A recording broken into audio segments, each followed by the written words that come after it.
साल 2014 में 2014 में क्वेश्चन आया था कि the rural infrastructure development fund has been created under, ये इंफ्रास्ट्रक्चर फंड किसके अंडर क्रिएट किया गया था, ये सवाल आया था। ठीक है, क्या इसका आंसर है?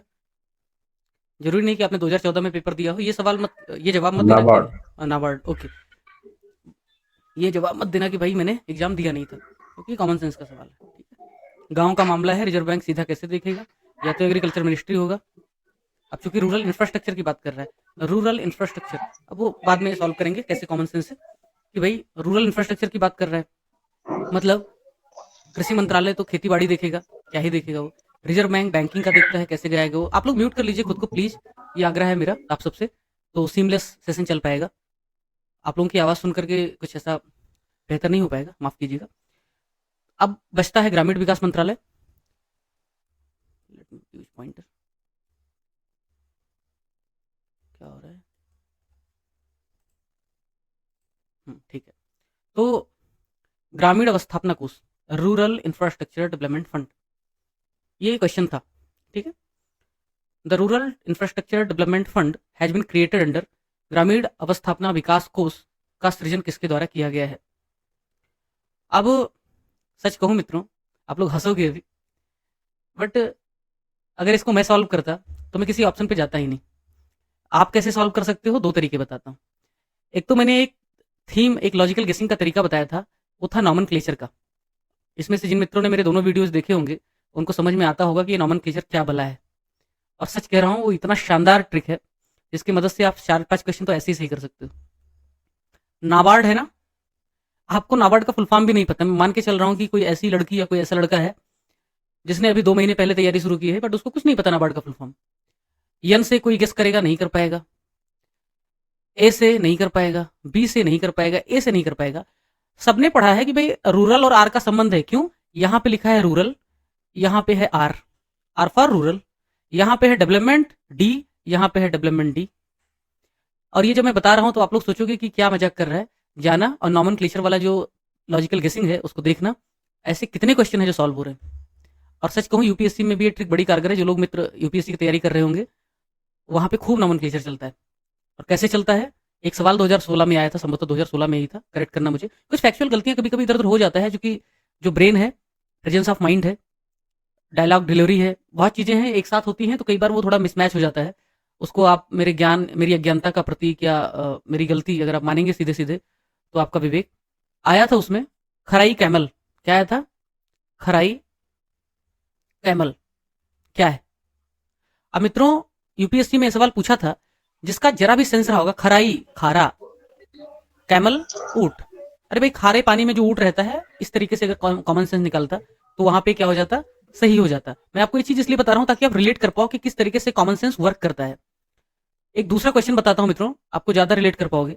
सवाल आया था कि, क्वेश्चन था उज्जैन काला, कौन सा था वो? एक सेकेंड। सवाल आया था कि जो माल विकाग्न मित्रम, माल विकाग्न मित्रम किस बारे में? मित्रों, मैं ये क्यों बता रहा हूं, क्योंकि जब मैंने लॉजिकल गेसिंग सिखाई थी तो मैंने आपको बताया था किस तरीके से नॉमन से 3-4 प्रश्न सही हो जाते हैं।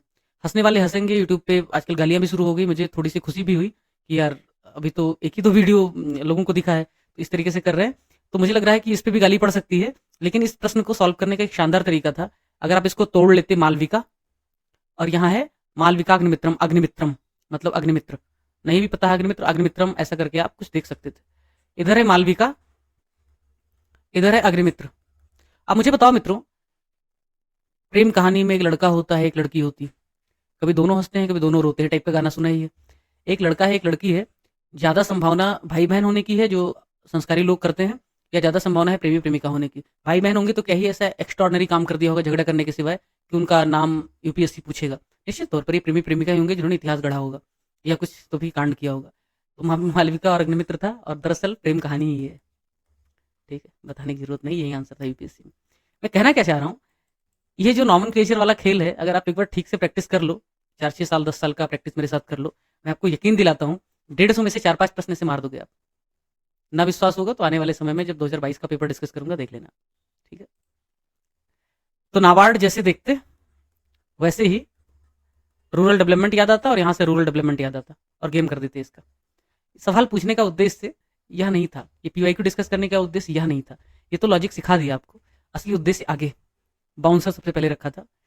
ये बजट है मित्रों जो आया 23 तारीख को, और आप लोग उसका भरपूर आनंद ले रहे होंगे 1000 पेज के कंटेंट के माध्यम से। इतने 1000 करोड़ इसको मिले, इतने 1000 दशमलव इतने 200.34567 करोड़ इसको मिले, है ना, 350.5678 इसको करोड़ मिले। खूब रट रहे होगे, मस्त चल रहा होगा कार्यक्रम, क्योंकि मेरे 1000 बार मना करने के बावजूद रायता चाटने का मन होगा तो जाओगी।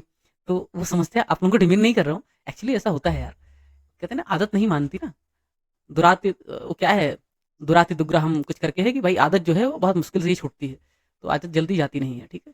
इनोवेशन, रिसर्च, डेवलपमेंट, ये सवाल पूछने का उद्देश्य यह था मित्रों।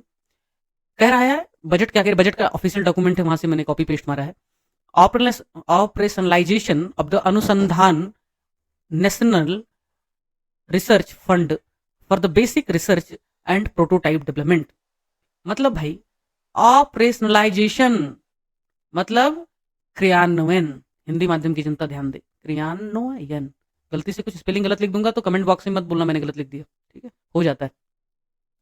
और अनुसंधान नेशनल रिसर्च फंड जो है NRF, national research fund NRF, इसको ऑपरेशनलाइज किया जाएगा, ठीक है, मेरा भी प्रोनाउंसिएशन महान है।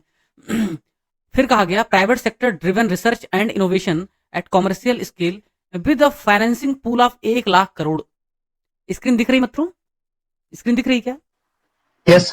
हाँ, तो 1 लाख करोड़ की मदद से रिसर्च किया जाएगा, उसके लिए 1 लाख करोड़ का फंड का पूल रखा जाएगा। मित्रों 1 लाख करोड़ का जो फंड का पूल रखा जाएगा, एनआरएफ का नेशनल रिसर्च फंड का गठन किया जाएगा, ऐसी बात तो कह दी बजट में। अब इस पे किस प्रकार का सवाल बन सकता है? देखो ये साल 2014 का मैंने पेपर जब खंगाला, अब सोचो कितनी मेहनत लगती होगी यार, कि मैं 15-15 20-20 साल का पेपर देखता हूं, और पेपर देखने के बाद मैं उसको कोरिलेट करता हूं कि किस तरह से बजट में जो प्रोविजन है उस पर यह सवाल बना होगा। उस साल के बजट को देखता हूं, फिर देखता हूं उस साल का प्रश्न, फिर इस साल के बजट को देखता हूं, फिर समझने की कोशिश करता हूं इस साल का प्रश्न। दरअसल पेपर सेटर भी यही करता है। तो मित्रों मैं वही कर रहा हूं जो पेपर सेटर आपके लिए करेगा। कुछ लोग, आज एक लड़के ने कमेंट लिखा कि इतना ही काबिल थे तो तुमने टॉप क्यों नहीं कर दिया, तुम क्यों नहीं पास कर गए? तो मैं उसको क्या ही बोलूं, तो मैं एक ही कहूंगा कि मुझको पूरा करने वाले मेरी तरह वो भी अधूरे होंगे। आपको कोई पूर्ण व्यक्ति, संपूर्ण व्यक्ति नहीं पूरा कर पाएगा, वो कोई अधूरा ही पूरा करेगा। काश मुझे 10 नंबर और मिल गए होते और मैं लवासना चला गया होता, तो मैं आप लोगों के सामने रिसर्च नहीं कर रहा होता, चाह करके भी, क्योंकि तमाम बाध्यताएं होती। और दूसरा, मैंने आज एक टर्म लिखा था स्वधर्म। हर व्यक्ति का अपना स्वधर्म होता है।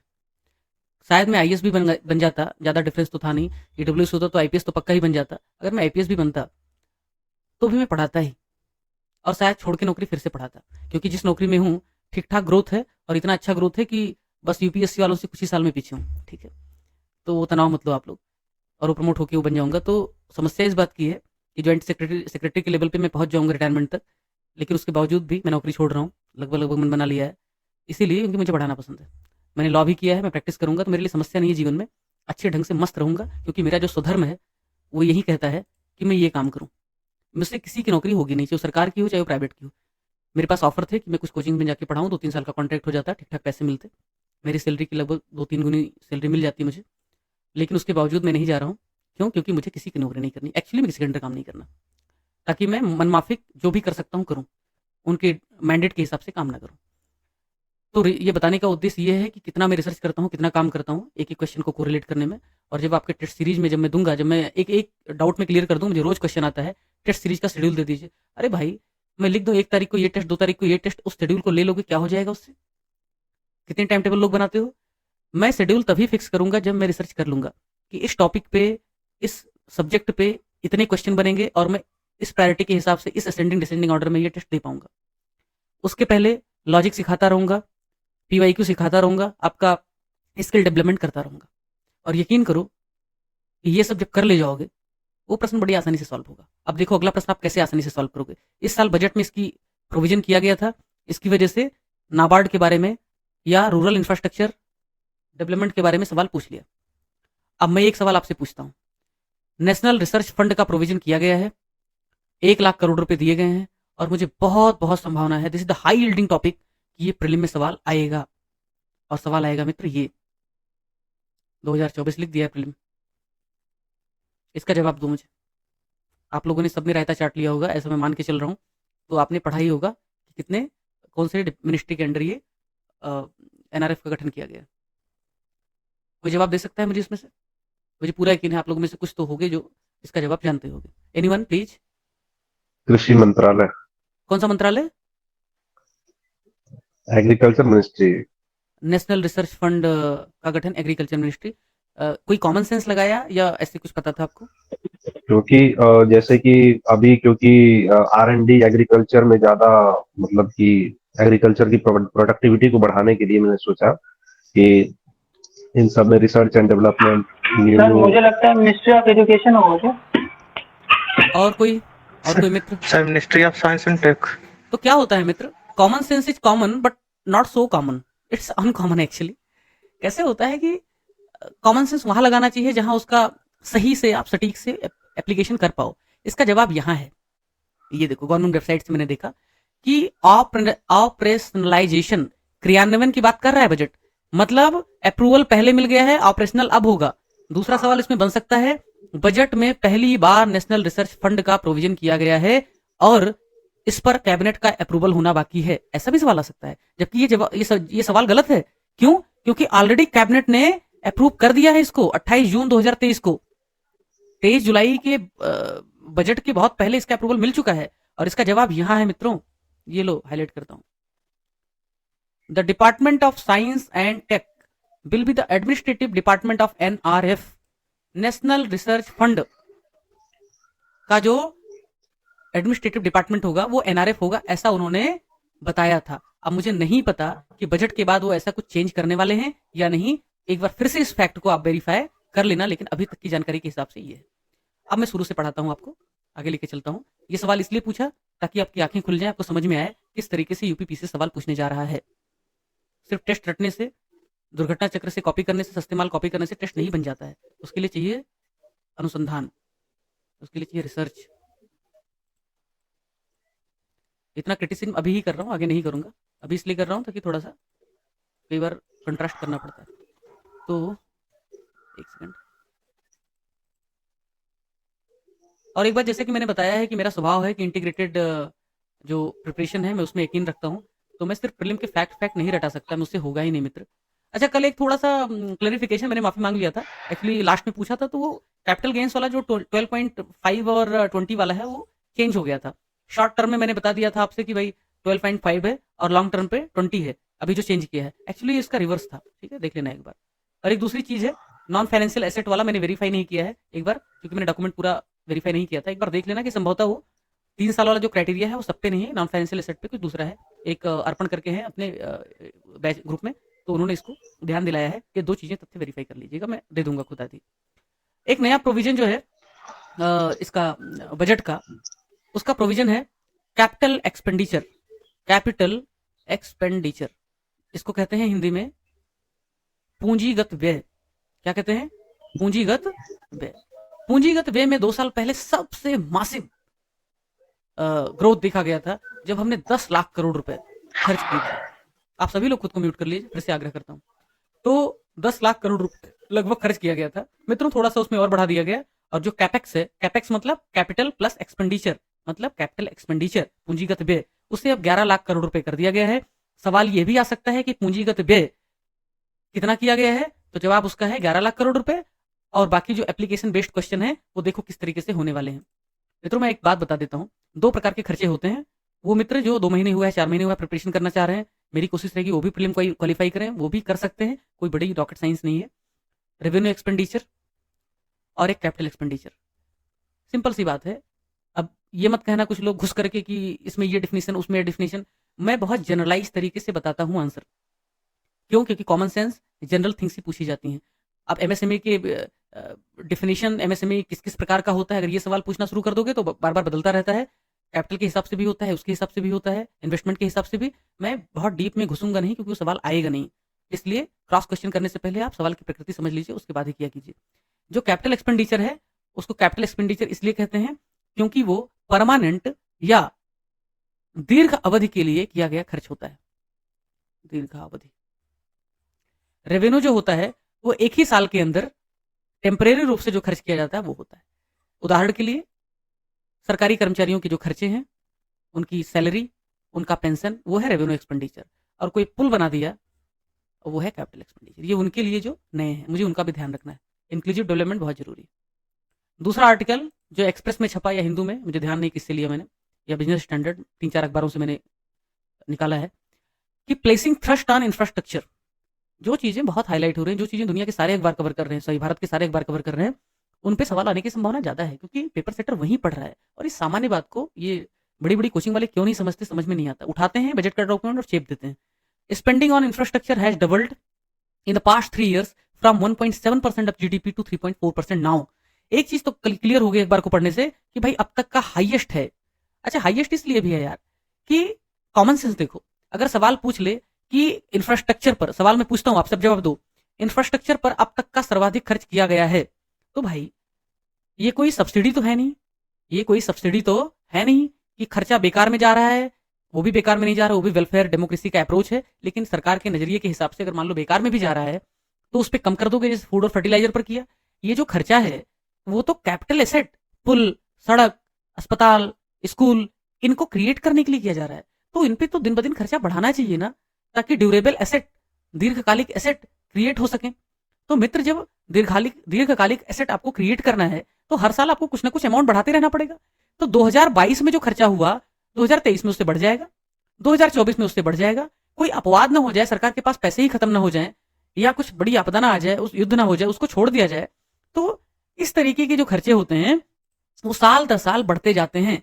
इसलिए जब कभी पूछे, चलो एक सवाल पूछता हूं, अभी हंसने वाला सवाल है वो फिर भी पूछ लेता हूं। साल 2024 में अब तक का सबसे बड़ा बजट पेश किया गया, ये सवाल सही है, ये स्टेटमेंट सही है या गलत है? 2024 का बजट अब तक का सबसे बड़ा बजट था एक्सपेंडिचर के हिसाब से, ये सही है गलत है? सही है। सर राइट है। सही है सर। सिंपल सी बात है, सही होगा। खर्चा है मींस भाई सरकार के खर्चे कैसे कम होंगे? भाई रेवेन्यू भी बढ़ रहा है, एक्सपेंडिचर भी बढ़ रहा है, कुछ ना कुछ बढ़ेगा ही, कैसे कम हो सकते हैं? कॉमन सेंस है। तो इंफ्रास्ट्रक्चर पे, एसेट पे खर्चे बढ़ेंगे ही बढ़ेंगे ना। सब्सिडी भी कम होने की कोशिश होगी, हालांकि वो घटता बढ़ता रहता है, उसका कोई ट्रेंड नहीं है, ठीक है। तो spending on infrastructure has doubled in the past 3 years, ये थोड़ा ध्यान रखने वाली बात है, ये सवाल आ सकता है। अब मित्रों क्या होगा कि अच्छा, ये 11.1 लाख करोड़, ध्यान रखना, कैपेक्स, पूंजीगत व्यय पे। और इसको याद रखने का कितना अच्छा तरीका है, बताऊं कितना अच्छा तरीका है? बताऊं आसान तरीका? एसडीजी गोल पढ़ा है आप लोगों ने? एसडीजी गोल पढ़ा है ना मेंस वाले विद्यार्थी? एसडीजी में याद करो, गोल नंबर 11, गोल नंबर 11 क्या कहता है? अब ये भी नहीं पता है? मतलब सिटीज है सर। हाँ, गुड। अब देखो, कोई मुंबई आया है, कोई बेंगलोर आया है, ऐसे खड़े होते हैं शहर में जो घर हैं, टावर, बड़े बड़े 50-50 मंजिल ऐसे। तो ऐसे जब खड़े होंगे, 2 टावर खड़ा कर दिया हमने, बड़ा बड़ा, नोएडा वाला जिसे गिरा दिया गया। तो जो बड़े बड़े टावर हैं वो कहाँ दिखेंगे? शहरों में। इसलिए एसडीजी गोल का उद्देश्य शहरों से है। अब वो शहरों से आगे क्या है, वो कॉमन सेंस की बात है। और कैपेक्स, कैपिटल एक्सपेंडिचर, जनरली कहाँ होता है? होता गाँव में भी है, लेकिन बड़े बड़े इंफ्रास्ट्रक्चर, बड़े बड़े हाईवे, सुपरवे, शहरों से जोड़ने के लिए, सप्लाई चेन बेहतर करने के लिए बनाए जाते हैं, ग्रोथ इंजन के लिए। और शहर भी ग्रोथ इंजन होते हैं, इसलिए 2 बड़े बड़े टावर खड़े कर दो। और 2 बड़े बड़े जो टावर है ना, ये 11 रुपए नहीं होंगे, 11 लाख करोड़ होंगे। तो 11 लाख करोड़ है। इसलिए जब सवाल पूछेगा कैपिटल एक्सपेंडिचर कितने लाख करोड़ है, तो एसडीजी 11 शहर और ट्रिपल ऐसे डंडा याद कर लेना, आ जाएगा। अब मित्र देखो सवाल, कैपिटल एक्सपेंडिचर पे कैसे इसने पूछा है यूपीपीसीएस में, साल 2015 या 23 का सवाल है। अब पूछा है इसने, बहुत गोलू सा सवाल पूछा है, इतना सादा सवाल पूछा है, उतना ही सादा सवाल है जो लोग मुझे पूछ रहे हैं कि तो तुम टॉप क्यों नहीं कर गए, ये उतना ही सादा सवाल है, ठीक है। तो फिर टॉप क्यों नहीं कर गए, तो फिर रैंक 1 वाले को ले आओ और फिर वो पढ़ाए मुझसे बेहतर। तो with reference to capital expenditure, sorry, with reference to capital formation, which of the statements is are correct? Capital formation, capital expenditure से संबंधित सवाल है कि भाई एक्चुअली कॉन्सेप्ट अलग अलग है, कैपिटल फॉर्मेशन और कैपिटल एक्सपेंडिचर अलग अलग है, लेकिन सवाल इसलिए इंपॉर्टेंट है क्योंकि ये उस साल के लिए इंपॉर्टेंट रहा होगा, उस साल के बजट के लिए इंपॉर्टेंट रहा होगा। और मैंने आपको 100 बार बोला है कि यूपीपीसीएस में इकोनॉमी नहीं पूछी जाती, यूपीपीसीएस में बजट वाली इकोनॉमी पूछी जाती है। और जब मैंने कहा बजट के सहारे पूरी इकोनॉमी पढ़ाऊंगा, तो मैं बेवकूफ नहीं था कि बजट के सहारे इकोनॉमी पढ़ाऊंगा, क्योंकि मुझे पता था वही कॉन्सेप्ट पूछे जाएंगे जो बजट में ज्यादातर आए हैं, और ये मेरा एनालिसिस कहता था।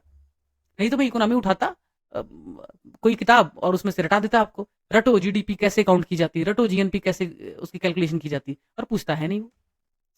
तो कैपिटल फॉर्मेशन पे सवाल पूछा कि पूंजी निर्माण के संबंध में क्या सही क्या गलत। पहला सवाल, पूंजी निर्माण की जो प्रक्रिया है, कैपिटल फॉर्मेशन की जो प्रक्रिया है, वो बचत यानी सेविंग और वित्तीय संस्थान यानी फाइनेंशियल इंस्टीट्यूशंस की प्रभाविता पर निर्भर करती है। दूसरा स्टेटमेंट, निवेश यानी इन्वेस्टमेंट पूंजी निर्माण के लिए एक अनिवार्य कारक है। ये दो स्टेटमेंट है।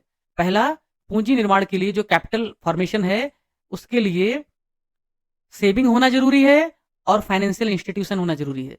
दूसरा, जो इन्वेस्टमेंट है वो कैपिटल फॉर्मेशन के लिए, पूंजी निर्माण के लिए आवश्यक कारक है। ये दोनों में से कौन सा गलत कौन सा सही, या दोनों गलत? बताओ ज्ञानी लोग। Sir both are correct. Neeraj, तुम इतने मेंस लिख चुके हो, तुम अगर बताओगे तो बाकी लोगों का मोरल कमजोर होगा। तो मैं चाहूंगा कि तुम मत बताओ, ठीक है? मैं तुम्हें उसकी सजा दे रहा हूँ जिसकी सजा मुझे मिली है, ठीक है?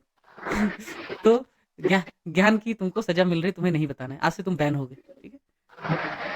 ओके। Yes sir. अब तुम इतने मेंस दे रहे हो, तुम यार ऐसे बताओगे तो कैसे काम चलेगा? Both are correct. तो देखो, बेसिक इकोनॉमी जो है वो क्या कहता है मित्र, नए लोगों को भी साथ लेके चलना है कि देखो, मैं सिंपल बात बताता हूं। मेरे पास 100 रुपए है, मेरी सैलरी 100 रुपए की है। अब 100 रुपए मेरे पास है, मैंने 50 रुपए का खाना खा लिया महीने में, 30 रुपए की दूध और दवाई हो गई, और 10 रुपए में कहीं पे मान लो खर्च हो गया, किसी के साथ चला गया। मेरे पास कितना बचा? 10 रुपए। ये मेरी सेविंग है इस महीने की। अब मैं इसको क्या करूंगा? 10 रुपए को क्या करूंगा? मैं करूंगा इसको, बोलूंगा कि भैया मेरा म्यूचुअल फंड में डाल दे, मेरा शेयर मार्केट में सट्टा लगा दे। तो ये क्या हुआ? जब म्यूचुअल फंड में डाला, तो जिस कंपनी के उसमें डाला पोर्टफोलियो में, तो क्या हुआ? इससे एक हिसाब से ये पूंजी डेवलप हो रही है पैरेलल। या इसको मैंने डाकघर में जमा कर दिया और सरकार ने उसका इस्तेमाल क्या कर दिया? सड़क बनाने में कर दिया, और सरकार ने मुझे उस पर ब्याज दे दिया। तो क्या हुआ? मेरे 10 रुपए बचत से क्या मिला? पूंजी निर्माण, कैपिटल फॉर्मेशन। मान लो मैंने ये 50, 30, 20 और 10 रुपए क्या हो गया? मैंने पार्टी कर दी, रड़ो तुम्हारे साथ मान लो। तो फिर क्या हो गया? अब मेरे पास कुछ बचा ही नहीं। लेकिन मुझे तो भैया इन्वेस्ट करना है कहीं ना कहीं। कहाँ इन्वेस्ट करना है? मान लो एक ढाबा खोलना है मुझे, तो मैं जाऊंगा स्टेट बैंक ऑफ इंडिया के पास, बोलूंगा मेरी 100 रुपए सैलरी है, मेरे पास कुछ बचता नहीं, मुझे लोन दे दो। एसबीआई मुझे कहेगा 100 रुपए सैलरी, चलो 20 रुपए तुमको लोन दे दिया। इस 20 रुपए से मैंने ढाबा खोल लिया। ये सब 20 रुपए प्रतीक हैं खाली, हाँ? अब ये भी मत बोलना। तो मैंने 20 रुपए का ढाबा खोल लिया। तो ये जो ढाबा खोला 20 रुपए से, पूंजी निर्माण जो किया मैंने, कैपिटल फॉर्मेशन किया मित्रों, ये एसबीआई से किया। मेरे पास तो था ही नहीं, जब था तब सेविंग से किया, जब नहीं है तो स्टेट बैंक से लिया। और स्टेट बैंक एक फाइनेंशियल इंस्टीट्यूशन है, इसीलिए वित्तीय संस्था अगर मजबूत होगी, स्टेट बैंक मजबूत होगा, तो पूंजी निर्माण होगा। तो अंबानी उधार लेकर के अपनी फैक्ट्री खोलेंगे, एसबीआई डूब जाएगा, तो फिर कहां से पैसे लेंगे? और दूसरा, निवेश जो है पूंजी निर्माण के लिए एक अनिवार्य कारक है। अरे सिंपल सी बात है, निवेश पूंजी निर्माण के लिए अनिवार्य कारक जब बता रहा है, पहला वाला मैंने क्या कहा था कि 10 रुपए मेरे पास जो बचा था, वो 10 रुपए मैंने क्या किया था? म्यूचुअल फंड में डाल दिया था, यानी निवेश कर दिया था। अब मित्र, ये निवेश करूंगा तो ही तो पूंजी पैदा होगा किसी और के लिए, डाकघर में जमा करूंगा तो ही तो सरकार के लिए पूंजी पैदा होगा। ये बात अलग है कि इससे रिलेटेड बहुत सारे कॉन्सेप्ट हैं। तो कॉन्सेप्ट है, चलो बता ही देता हूं। एक सबसे बुरी स्थिति होती है जब सेविंग होती है बहुत ज्यादा, लेकिन फिर भी कैपिटल फॉर्मेशन नहीं होता है, फिर भी इन्वेस्टमेंट नहीं होता है। क्यों नहीं होता मित्रों पता है? पूंजीपति के पास 100 रुपए रखे हैं लेकिन वो निवेश नहीं कर रहा है। क्यों? कोरोना याद करो, सबके पास पैसे थे, बैंकों के पास सारे लोग पैसा जमा कर रहे थे और बैंकों के पास इतना पैसा जमा कर रहे थे लेकिन इन्वेस्ट कोई नहीं कर रहा था। क्यों? क्योंकि उसमें डिमांड ही नहीं थी, सब लोग घर पे बैठे थे, कामकाज हो नहीं रहा था, सैलरी आ नहीं रही थी।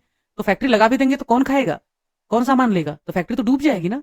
तो कई बार सेविंग ज्यादा होता है फिर भी निवेश नहीं होता है और जनरली ऐसा मंदी के वक्त होता है, डिमांड जब कम होती है।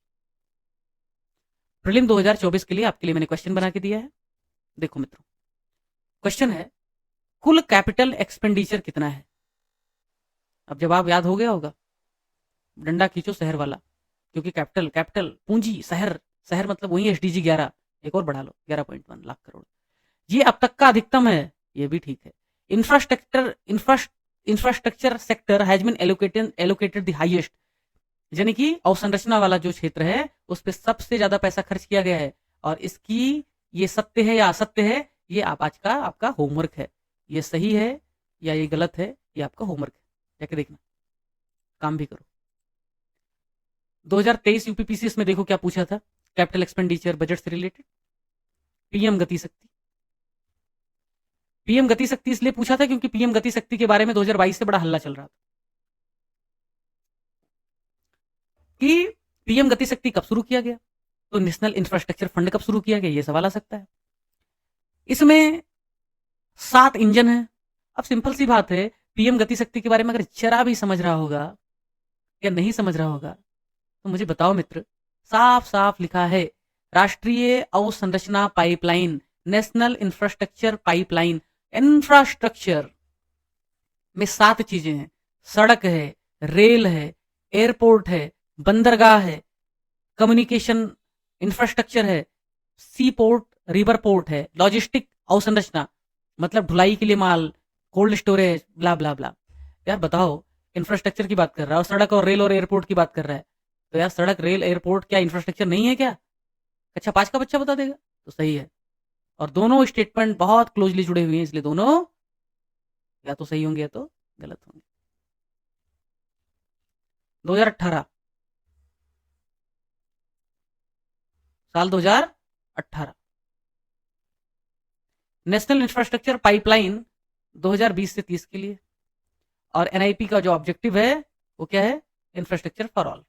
ये भी सवाल आप देख लेना, मैं बता रहा हूं सिर्फ किस तरीके से बजट से सवाल बन रहे हैं। थोड़ा फास्ट भी करना पड़ेगा ना, एक सेशन में 3 चीजें खाली होंगी। ये सब पीडीएफ आपको शेयर हो जाएगा जब ये सेशन पूरा होगा, पूरा उन्हीं को शेयर होगा जो अस्तित्व बैच में। निम्नलिखित वक्तव्यों पर विचार कीजिए और बताइए क्या सही है। उत्तर प्रदेश की वर्तमान सरकार उद्योग आधारिक संरचना मतलब इंफ्रास्ट्रक्चर, बेसिक इंफ्रास्ट्रक्चर जिसको बोलते हैं, ऊर्जा उत्पादन मतलब एनर्जी फॉर्मेशन आदि के विकास पर ध्यान लगा रही है। मित्र सवाल कौन सा है? सवाल है 2018। साल कौन सा है? 2018। और ये भी उसी के आसपास का ही सवाल है, 18 का ही शायद मैंने किया है। सरकार चेंज हुई, जब भी सरकार चेंज होगी या सरकार नहीं भी चेंज होगी तो कोशिश रहेगी कि भाई बिजली, पानी, सड़क, चुनाव अधिकतर इसी पर लड़े जाते हैं। आप कितना भी सुपरवे बना लो, कितना भी आप राम मंदिर बना लो, कितना भी आप गिफ्ट सिटी गुजरात बना लो, लेकिन बिजली, पानी, सड़क पर ही चुनाव होंगे और महंगाई पर। तो बिजली, पानी, सड़क इंफ्रास्ट्रक्चर है, हर कोई सरकार इस पर विकास पर ध्यान लगाएगी। और आप याद करो, लॉजिकल गेसिंग में सकारात्मक स्टेटमेंट्स जनरली सही होते हैं और ज्यादा शक्की लोग हमेशा एग्जाम फेल कर जाते हैं, इसलिए ज्यादा शक्की मत बनो।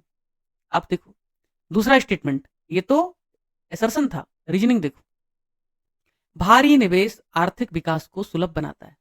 अरे भैया, हैवी इन्वेस्टमेंट, ज्यादा चीनी डालोगे ज्यादा मिठास आएगा, ज्यादा पैसा लगाओगे ज्यादा डेवलपमेंट होगा। भारत के बारे में कहा जाता है कि इस भारत को हर साल लाखों करोड़ रुपए की जरूरत है और नेशनल इंफ्रास्ट्रक्चर पाइपलाइन में 100 लाख करोड़ की व्यवस्था की गई। ये बात अलग है, 100 लाख करोड़ वाला जो एस्टिमेट है वो दूसरा है, वो आपको बताऊंगा तो आप पागल हो जाओगे उस कॉन्सेप्ट को समझ करके, इसलिए मैं आपको कंफ्यूज नहीं करना चाहता हूं। तो मित्रों 100 लाख करोड़ रुपए का जो एस्टिमेशन है वो इसीलिए है क्योंकि इंफ्रास्ट्रक्चर में पैसा लगता है। एक हाईवे बनाने में बिलियंस ऑफ डॉलर्स लग जाते हैं। तो भारी निवेश आर्थिक विकास को सुलभ बनाता है। मुझे नहीं लगता इसमें किसी को डाउट होना चाहिए। कोई बहुत शक्की है तो गलत कर देगा, नहीं तो दोनों सही कर देगा, जो भी होगा ऑप्शन देख लेना। अब मित्र देखो, बजट का अगला प्रोविजन, मैंने जब कहा था बजट के सहारे में पूरी इकोनॉमी पढ़ाऊंगा, अब मुझे आपको समझ में आ रहा होगा किस तरीके से कहा था। Summary of union budget, PM का जो पैकेज है, पीएम का जो पैकेज है 5 स्कीम के लिए, और ये बहुत फेमस हो रहा है, ये सवाल आएगा, मैं फिर से कह रहा हूं कि अगर 100 में से 100 बार में से कितनी बार इसके आने की संभावना है, तो मैं कहूंगा 40। ये 40 से 50 की कैटेगरी में है, 50-50 चांस। इसको बिना पढ़े जाओगे तो समझ लो अपना नुकसान कर रहे हो। ये सवाल आने वाला है। क्यों आने वाला है? थोड़ा पॉलिटिकल हो जाएगा। आरोप जो पॉलिटिकल अपोजिशन ने लगाया उसमें थोड़ा दम है कि जो मैनिफेस्टो था अपोजिशन का, उसमें स्किल डेवलपमेंट, उसमें इंटर्नशिप, ऐसे प्रोविजन थे। और वो इसलिए था क्योंकि उन्होंने सरकार के जो गैप्स हैं, डेवलपमेंटल गैप्स, उसको पहचान लिया था, इसलिए वहां पे उन्होंने वो प्रोविजन किया था। जैसे मैं यूपीपीसीएस की फील्ड में क्यों आया, ये ऐसा मैं इतना बेवकूफ नहीं हूं कि मैं यूपीएससी के क्षेत्र में किसी कोचिंग में जाकर के काम करता। ऑलरेडी मेरे पढ़ाने का इतना अनुभव था, अच्छा मार्कशीट है, अच्छा रिजल्ट है, ऑलरेडी सिलेक्शन के लायक नंबर है स्टेट में, तो भाई मुझे आराम से अच्छे पैसे मिलते। दिमाग का कुछ करना नहीं था, यूपीएससी वाला था, कर लेता। यूपीपीसीएस के क्षेत्र में इसीलिए आया, इसका एक ही कारण था कि यहाँ पे गाइडेंस ही नहीं। और मुझे पूरा यकीन था कि अगर मैं थोड़ा भी अच्छा रिसर्च करूंगा, थोड़ा भी अच्छा काम करूंगा, तो आज नहीं कल 6 महीने बाद लोगों को पता चलेगा एंड दे विल कम। तो ये मुझे पूरा विश्वास था। तो ये वीडियो जो लोगों को पसंद आया, 2-4 हजार लोग देख चुके हैं, 2-3 हजार लोग एक एक वीडियो, वो इसलिए नहीं हुआ कि अचानक से हुआ, वो कोई वायरल हुआ या प्रमोशन हुआ, नहीं। ये आज के 4 महीने पहले अप्रैल में ही मुझे पता था। और मैं आपको यकीन दिलाता हूं, आज के 1 साल बाद जो मैं कर रहा हूं वो बड़ी कोचिंग वाले स्टार्ट करेंगे। करना ही पड़ेगा उनको। जिस दिन उनको पता चलेगा अपनी टीम लगा देंगे काम करने के लिए, पर वो कर नहीं पाएंगे, क्योंकि जिस टीम को लगाएंगे वो भी रद्दी और सस्ती टीम होगी। उसके लिए बहुत विवेक चाहिए, बहुत स्किल होना चाहिए, और वो पैसा देते नहीं उतना। तो ये सवाल आने वाला है। पीएम का जो 5 स्कीम है, ध्यान रख लो, उस पर 2 लाख करोड़ रुपए दिए गए। कितना दिया गया है? 2 लाख करोड़ रुपए। क्या करने के लिए? To facilitate employment. क्यों? क्योंकि बेरोजगारी एक बड़ी समस्या है, और ये पता नहीं भी होता और एग्जाम में ऑप्शन आ जाए तो भारत की सबसे बड़ी समस्या क्या है? जो सबसे बड़ी समस्या, उस पर सबसे बड़ा काम एम्प्लॉयमेंट। अनएम्प्लॉयमेंट की समस्या सबसे बड़ी है यार। एक है CMIE, मेंस वाले बच्चे ध्यान दें, जो मेंस एक्चुअली लिखना चाहते हैं। जब भी मैं कोई डेटा, कोई रिपोर्ट, कुछ भी कमेटी कोट करूँ ना, इमीडिएटली उसको ध्यान में रखें, और जब दोबारा मेरी वीडियो सुने तो उसको नोट कर ले। CMIE का डेटा डबल डिजिट में बेरोजगारी बताता है। ये बात अलग है, लेबर मिनिस्ट्री कहती है बेरोजगारी है ही नहीं, 2%, 3%, 4% चल रही। स्किलिंग, कहावत है भारत में सबसे ज्यादा ग्रेजुएट हैं, पर वो एम्प्लॉयबल नहीं है, कंपनियों को अच्छे ही नहीं लगते, उनको काबिलियत ही नहीं है। बीए करते हैं और वो भी किस पे? गृह विज्ञान ले लेते हैं, सामाजिक विज्ञान ले लेते हैं। तो कहां से करते हैं? कोई तो भी आदिमानव डिग्री कॉलेज से कर लेते हैं, और फिर पता लगता है एक एप्लीकेशन लिखने के लिए कहा जाए तो वो कर नहीं पाते। तो इतनी लिटरेसी के बावजूद जो अनएम्प्लॉयमेंट है, उसके पीछे कारण है स्किल्ड नहीं है। या यूं कह लो कि अच्छा ग्रेजुएशन कर भी लिया, अब मान लो एक उदाहरण के तौर पे मैंने यूपीएससी किया, इतना शानदार था सब कुछ, लेकिन थोड़े मार्क्स से रिजर्व लिस्ट या में होगा, या फिर शायद वो नहीं होगा। तो अगर मैंने ठीक से पढ़ाई नहीं की होती, या मुझ में टीचिंग का कौशल नहीं होता, तो मित्रों मैं कहाँ जाता? किसी कोचिंग की कंटेंट टीम में। और कंटेंट टीम में जाता तो मुझे पैसे बहुत कम मिलते। मैं फैकल्टी बन के जाऊंगा, बहुत पैसे मिलेंगे मुझे। तो स्किल जो है ना, वो हमेशा आपकी सैलरी बढ़ा देती है। इसकी वजह से सरकार चाह रही है कि जो ITI है, इंडस्ट्रियल जो ट्रेनिंग सेंटर्स हैं, औद्योगिक प्रशिक्षण संस्थान हैं, उनको अपग्रेड किया जाए। इसीलिए कुछ कितने ITI, 100 ITI या कितने ITI अपग्रेड किए जाएंगे, देख लेना वो डेटा भैया। और स्किल डेवलपमेंट सरकार करेगी। स्किल इंडिया मिशन चलाया था, लेकिन उसमें वो बस थेरेटिकल ज्यादा था, एक्चुअल काम बहुत कम हुआ। और बाकी अपॉर्चुनिटी से लगभग 4.1 करोड़ लोग प्रभावित होंगे। ये सवाल नहीं आएगा, ये डेटा नहीं आएगा। आएगा एम्प्लॉयमेंट और स्किल पर, आएगा 2 लाख करोड़ पर, और आएगा पीएम के 5 स्कीम के पैकेज पर। ध्यान रखना है 3 चीज, इसी से सवाल पूछा जाएगा। अखबारों ने कैसे कवर किया है वो भी देख लेते हैं। 5, अब देखो अखबार कितने स्मार्ट होते हैं। मैंने जब ये निकाला, तब ये मैंने अखबार में देखा, और मुझे पूरा यकीन था अखबारों ने इसको कवर किया होगा, और वाकई में कवर किया था, बड़ा बड़ा हेडिंग डाल के। इसीलिए कहता हूं, बजट का डॉक्यूमेंट बाद में पढ़ो, पहले अखबार पढ़ लो। They have a great team, they have a great research and development. मैं दैनिक जागरण और वो कौन सा आता है यार, अमर उजाला की बात नहीं कर रहा हूँ, मैं बात कर रहा हूँ भारत के लीडिंग न्यूज़पेपर्स। 5 न्यूज। जनसत्ता। हाँ जनसत्ता सर। हाँ हाँ, जनसत्ता। जनसत्ता में मेरे एक फेसबुक मित्र थे, जब मैं ब्लॉगिंग करता था, ओम थानवी सर उसके संपादक थे। तो फिर जनसत्ता उस समय में पढ़ता था, कई बार उनका कॉलम आता था। फिर ऐसे जनसत्ता में दम ही नहीं लगता है। कई बार मैं सोचता हूँ हिंदी माध्यम के लिए क्या ही दे दूं। मैंने कहा भाई अंग्रेजी में पढ़ के हिंदी में दे दूंगा, उतना चलेगा, क्योंकि मेरा मूड ऑफ हो जाता है जब कुछ मिलता नहीं, और वो एडिटोरियल लिखते हैं तो एडिटोरियल कम लगता है, वो कोई मनोहर कहानियां ज्यादा लगती है, इस तरीके से उनका आर्टिकल होता है। मतलब इतनी हंसी आती है, यूपीएससी में कैसे लैंग्वेज यूज करोगे, यूपीपीसीएस में कैसे यूज करोगे यार। कहानी बताते हो, है ना, बोल बचन करते हैं, 2 मिनट की चीज 3 घंटे में बताते हैं। 5 new schemes to aid job creation. यहाँ क्या था, एम्प्लॉयमेंट। अब ध्यान रखो मित्र, बजट में एम्प्लॉयमेंट का जिक्र किया है और अखबार वालों ने पिक कर लिया जॉब क्रिएशन। क्यों? This is the burning issue of India. Burning issue क्यों है? क्योंकि भारत में जॉबलेस ग्रोथ है। और आज ही रात को मैं सी रंगराजन के 3-4 आर्टिकल शेयर करने वाला हूं, जिसमें उन्होंने जॉबलेस ग्रोथ पर बहुत रिसर्च किया है और बहुत फाइन आर्टिकल लिखे हैं पिछले 3 सालों में। मेरे पास द हिंदू पेपर का ई पेपर सब्सक्रिप्शन साल 2016 से, और मैं हिंदू पढ़ रहा हूँ साल 2010 से। मैं आदिमानव नहीं हूँ, आप लोगों के आसपास की उम्र का हूँ, लेकिन मैं बता रहा हूँ कि मैं कितना न्यूज़पेपर को प्रेम करता हूँ। इसलिए मेरे पास 2016 से सेव्ड आर्टिकल्स हैं, क्योंकि उसमें सेव करने का प्रोविजन होता है। तो मैं आपको आर्टिकल शेयर कर दूंगा, और वो हमेशा के लिए ऑल टाइम वैलिड है भारत के लिए, अगले 40-50 साल तक, जब तक आबादी थोड़ी कम नहीं हो जाएगी। तो जॉब क्रिएशन वाला प्रोविजन आएगा ही आएगा। अब इसमें क्या किया, इधर देखो 2 लाख करोड़ दिया, इंसेंटिव दिया, एम्प्लॉयमेंट, इंटर्नशिप, वो सब। और ये कुछ तो भी इंटर्नशिप के दौरान कुछ तो भी पैसा देगी, 15,000 रुपए तक, अगर किसी की क्या है, सैलरी है। देख लेना एक बार, ये प्रोविजन देख लेना थोड़ा सा, ठीक है, बस इतना देख लेना, इतना ही पढ़ना, हाईलाइटेड वाला, आगे कुछ करना नहीं। यूपी पीसीएस 2000, सर एक क्वेश्चन था सर। रुक जाओ भैया, कर लेता सर हूँ, जो एक ही सेकंड। यूपी पीसीएस 2000, तुम नोट करके रखो ना, सेशन के बाद करते हैं ना क्वेश्चन आंसर। थोड़ा सा फास्ट कर लेता हूँ इसको, नोट कर लो नीरज कहीं पे please. UP PCS 2000 yes sir. 2015 में सवाल पूछा गया कि इन्वेस्टमेंट जब ह्यूमन कैपिटल में बढ़ता है, अरे मित्र, आईटीआई के माध्यम से आप स्किल दोगे तो उससे ह्यूमन रिसोर्स बढ़ेगा, मानव संसाधन में निवेश होगा कि नहीं होगा? अच्छी शिक्षा दोगे तो मानव संसाधन में निवेश होगा नहीं होगा? और ये सवाल यूपी पीसीएस 2015 का मैंने यूं ही थोड़े, अब आप सोचो मैं किस तरीके से, भाई 10-15 साल का पेपर में ऐसे सर्च तो नहीं कर पाऊंगा।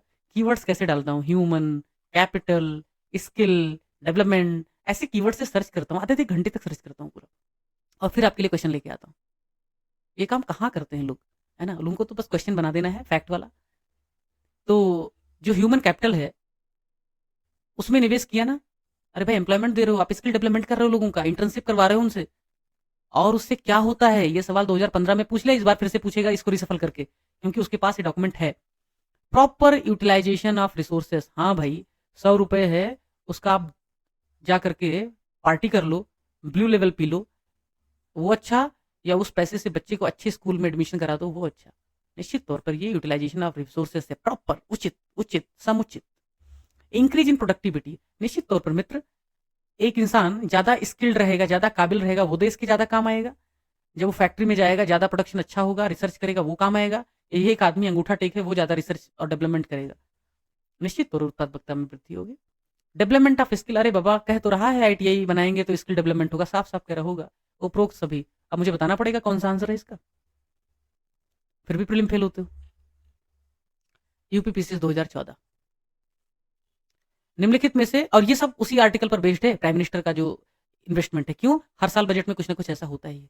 तो फेवरेट टॉपिक है उसका ह्यूमन डेवलपमेंट, फेवरेट टॉपिक है उसका स्किल डेवलपमेंट, फेवरेट टॉपिक है उसका अनएम्प्लॉयमेंट, फेवरेट टॉपिक है उसका क्या, capital expenditure. Which one of the following is not a new scheme announced for the development of urban infrastructure?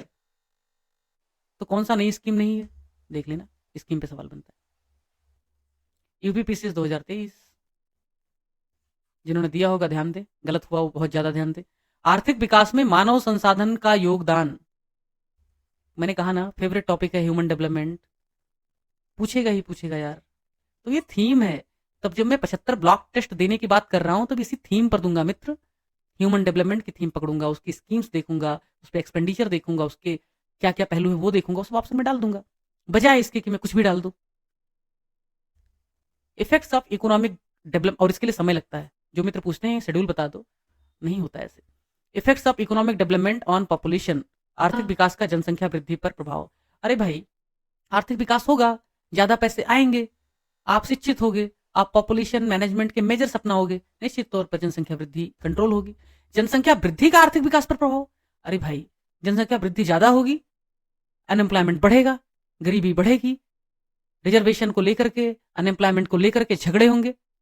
कभी कर्नाटका पता चलेगा रिजर्व कर देगा सारी सीटें अपने लोकल्स के लिए, 50% या 75% कुछ तो भी किया, तो उसने मैनेजरियल पोस्ट के लिए 50 और बाकी के लिए 75, होल्ड कर दिया उसको। कभी अ, वो क्या है, माटी के लाल, सन ऑफ सॉयल, है ना, लोकल वाला सब वो झगड़े चलते, कभी राज ठाकरे की नेतागिरी करना शुरू कर देता है। तो इस तरीके की चीजें होंगी ही होंगी, आर्थिक विकास उससे रुकेगा।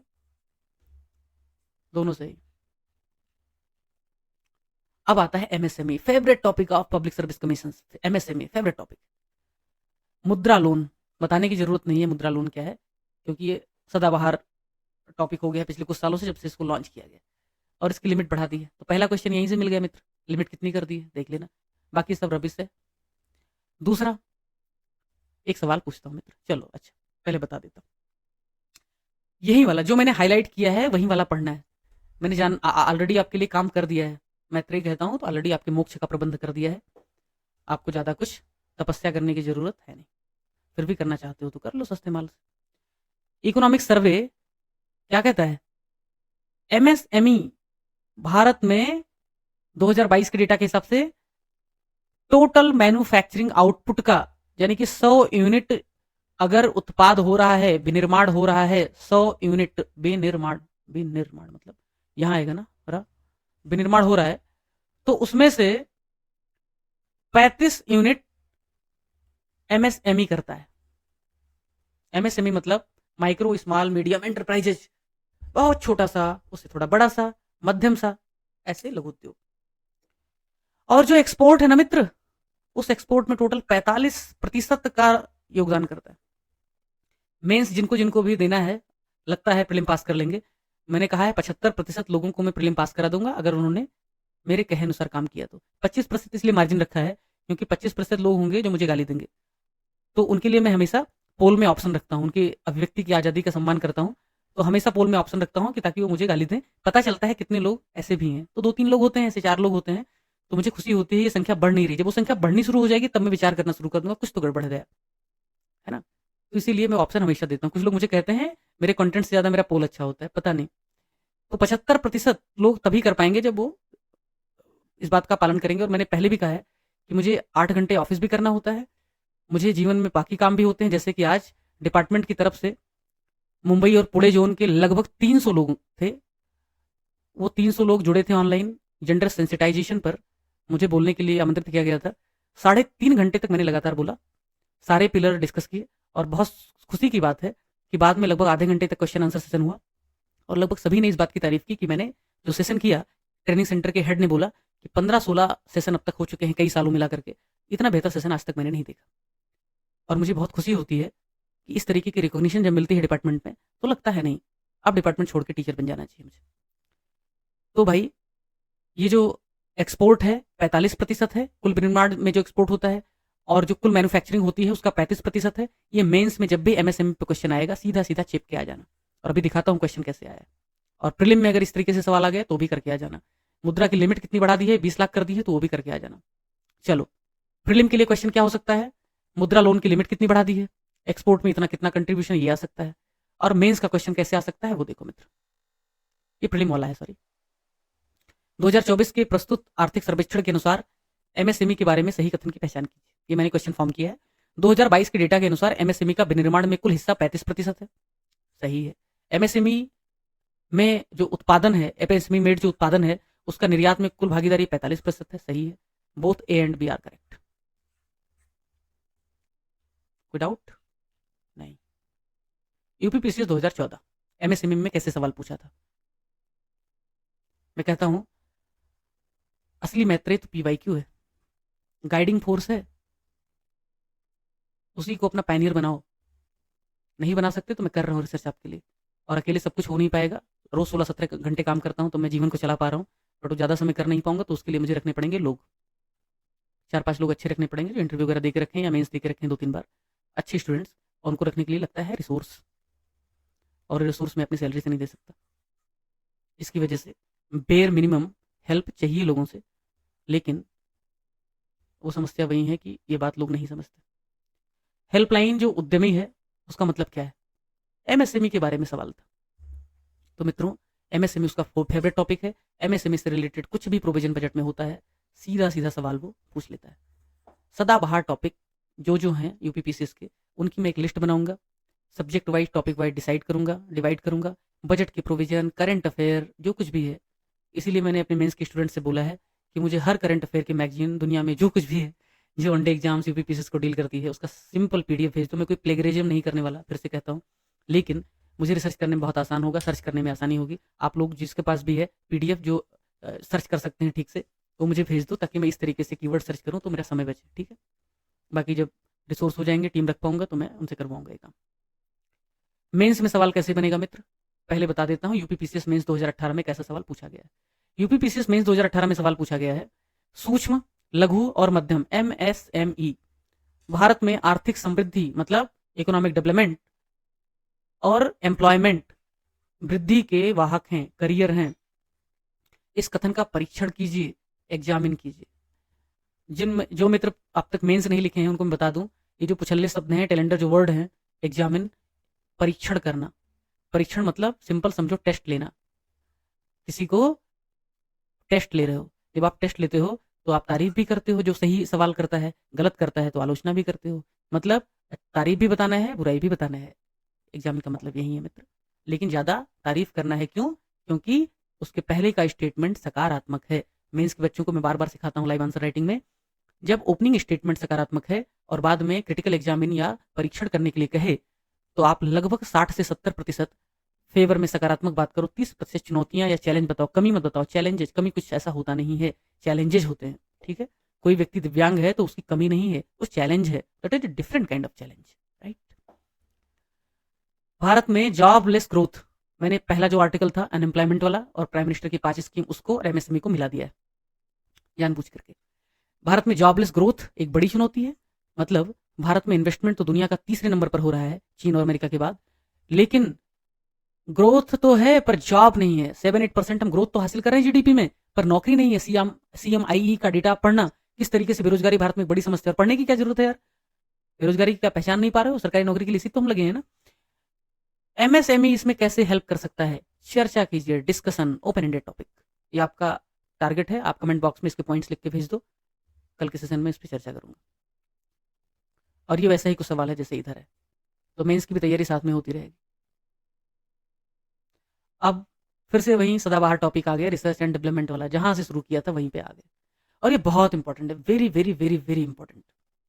मैंने आपको बताया था रिसर्च और डेवलपमेंट की स्थिति बहुत खराब है। कब बताया था? अधिकतर मित्र अभी जुड़े हैं यूट्यूब पे, जब वीडियो उनको पसंद आया। जो बाकी मित्र थे जो मुझे रोज इग्नोर करते रहते थे, रोज इंडियन एक्सप्रेस और हिंदू पढ़ के मैं उसका समरी और पॉइंटर बनाता था टॉपिक वाइज, उसको पढ़ते नहीं थे। दिखाता हूं कैसे इकोनॉमिक सर्वे ने सेम चीज कवर किया। इकोनॉमिक सर्वे कहता है the gross expenditure on research and development in the country has been consistently increasing over the years and has more than doubled from 60,000 crore in 2011 to 1,27,000 crore in FY financial year 2021। Economic survey is nothing but पीठ थपथपाइंग of the government. बहुत बहुत thumping करते हैं लोग, ऐसा ऐसा sweet coating करते हैं ना, कमियों की तरफ ध्यान नहीं आकर्षित करते लोग। कमी की तरफ ध्यान आकर्षित करता है वो एडिटोरियल वाला, जो खिंचाई कर देता है। अपोजिशन वाला, अपोजिशन की बात ध्यान से सुना करो, क्योंकि वो लोग होमवर्क करके आते हैं, है ना, उनको हल्के में मत लो। डेमोक्रेटिक होना पड़ेगा उसके लिए। हाँ, अब यहां देखो एक्सपेंडिचर 2020-21 में किस तरह से ये एक्सपेंडिचर ऐसे ऐसे ऐसे ऐसे ऐसे देश की जीडीपी का सिर्फ 0.7% था, और वो ये कह रहा है कि डबल कर दिया है हमने 60,000 करोड़ से 1,27,000 करोड़। अरे भाई, तुम डबल कर दियो ये मुझे मत बताओ। देश की जीडीपी का 0.7% तुम खर्च करोगे सिर्फ, और फिर उम्मीद करोगे कि भारत में नॉलेज इकोनॉमी बढ़ेगी, भारत में रिसर्च एंड डेवलपमेंट बढ़ेगा, जीरो इफेक्ट जीरो डिफेक्ट होगा। सेमीकंडक्टर के बारे में हम नए नए चिप बनाएंगे, नए नए डिजाइन बनाएंगे, अपैरल से लेकर के और इन्फोटेक तक हर जगह कुछ नया करेंगे। कैसे करोगे? पैसे ही नहीं, रिसर्च एंड डेवलपमेंट पे पैसे ही नहीं खर्च कर रहे, और बता रहे हो 1,20,000 करोड़ खर्च कर रहे हैं। और प्रीलिम का सवाल इस पर डिस्कस कर लिया, मेंस का सवाल देखो क्या मेंस का सवाल बनेगा। NRF पे, नेशनल रिसर्च फंड पे बात कर लिया, इकोनॉमिक सर्वे की बात कर ली। जहां जहां इंपॉर्टेंट होगा इकोनॉमिक सर्वे को लेके आऊंगा मैं, क्योंकि उनका थोड़ा प्रेजेंटेशन अच्छा है, और उसको आप जाकर के मेंस में ऐसे कर सकते हो। 2021-22 0.7% ऑफ जीडीपी, खत्म, शॉर्ट में बना दिया कि रिसर्च एंड डेवलपमेंट पे हम इतना खर्चा कर रहे हैं। एग्जामिनर खुश, वाह वाह वाह क्या पढ़ा है, और थोड़ा सा सुंदर भी लगेगा। मैंने इस पर मेंस का क्वेश्चन बनाया, फॉर्म किया, सी रंगराजन का आर्टिकल पढ़ा जॉबलेस ग्रोथ का, उसके बाद में मेरा मन हुआ तो मैंने इस पे पढ़ना शुरू किया, तो हमने कहा चलो मेंस का क्वेश्चन बनाते हैं। इसको भी प्रैक्टिस करना, कमेंट बॉक्स में पॉइंटर्स बताना। मैं पर्सनली सभी लोगों के कमेंट, आज तक कोई नहीं हुआ जो मुझे कह सकते किसी को मैं इग्नोर करता हूँ।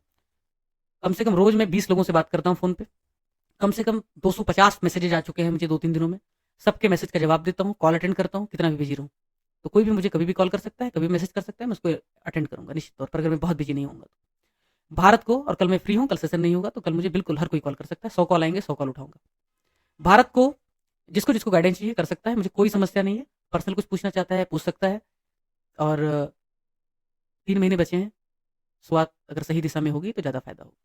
भारत को नॉलेज इकोनॉमी, ज्ञान की अर्थव्यवस्था, ज्ञान आधारित अर्थव्यवस्था, और जिसका यूज प्रधानमंत्री बहुत करते हैं, बनाने के लिए रिसर्च का महत्व, importance of research and development पर विचार कीजिए और उसके चैलेंजेस भी बताइए, तथा फ्यूचरिस्टिक वे सुझाइए। अंग्रेजी वाले मित्रों के लिए, कुछ लोग मित्र एक ही सवाल परेशान करता है उनका, अंग्रेजी में रहेगा नहीं।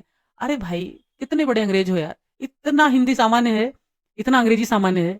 मैंने यूपीएससी अंग्रेजी और हिंदी में दोनों में, अंग्रेजी और हिंदी दोनों में दिया, और आपको यकीन होगा अंग्रेजी में जब दिया तब जीएस में ज्यादा मार्क्स है, और हिंदी में दिया तो कम हो गए, नहीं तो शायद ये समस्या ही नहीं आती। तो मेरी हिंदी जितनी अच्छी है, अंग्रेजी भी लगभग उतनी अच्छी है, तो आप भाषा की समस्या तो लोड मत लो, है ना। भाषा की समस्या यहां पे नहीं होने वाली। Discuss the importance of research in making India knowledge based economy and suggest future path while discussing the challenges. और मित्र, इसको हल करने के लिए कहीं कहीं जाने की जरूरत नहीं थी। अगर आपने मेरा चैनल फॉलो किया होता तो मुझे पता है कि किस तरीके से रिसर्च और डेवलपमेंट को लेकर के सरकार अब गंभीर हो रही है। मैंने ऑलरेडी इस पर पॉइंटर्स बना के डाल दिया था, दिखाता हूँ, थोड़ी सी अपनी तारीफ कर लेता हूँ।